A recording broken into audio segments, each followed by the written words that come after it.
the sector of a circle shown at left, I pasted it up here, has center at point O. The radius of the circle is 5. So we see we have part of a circle right over here.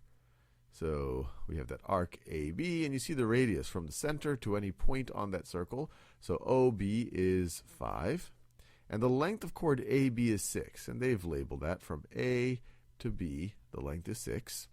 Line segment CO, this is CO, is perpendicular to line segment AB. And they've labeled that for us as well. What is the length L of line segment CO? What is the length L of line segment CO? So one thing that might immediately jump out at you is we are dealing with a right triangle up here. So if you have a right triangle, if you know two of the sides of a right triangle, you can use the Pythagorean theorem to figure out the third side of the right triangle. And so let's see, if we knew what CB was, if we knew the length of segment CB, so let me pick an appropriate color, I'll do blue.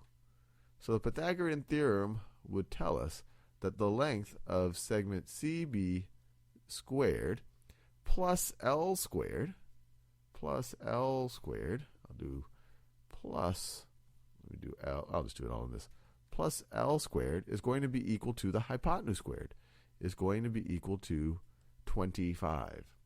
But we don't exactly know the length of segment CB just yet.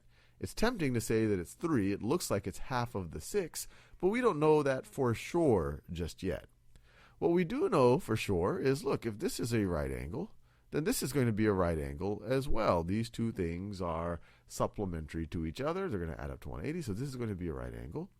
And if this side right over here that has length L, it's common to both of these triangles, to this triangle up here and to this triangle down here.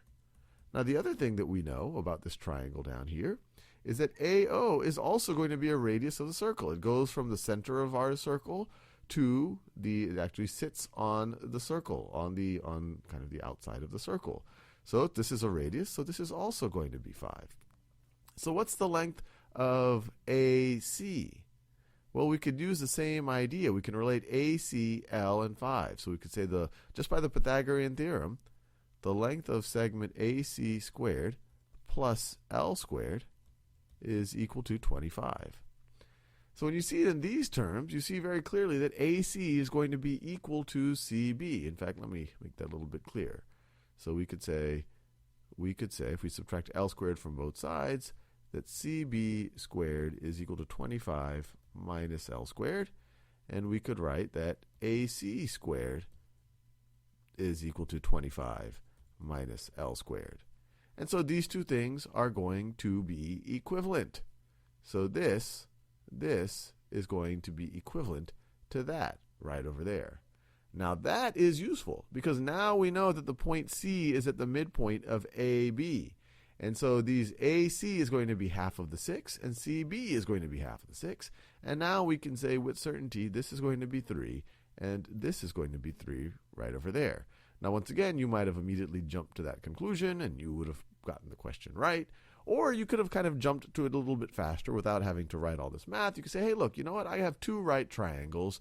I know that two of their sides are the same, so the third side has to be the same as well. So this is going to be the same as that, and so they're each going to be half of the 6. But that's all you need now to actually solve for L. We can say that 3 squared plus L squared is equal to 5 squared. Or we could say 9 plus L squared is equal to 25. Subtract 9 from both sides. L squared is equal to 16. Take the principal root of both sides. L is equal to the square root of 16. The principal root of 16, L is going to be equal to 4. And we see that choice right over there.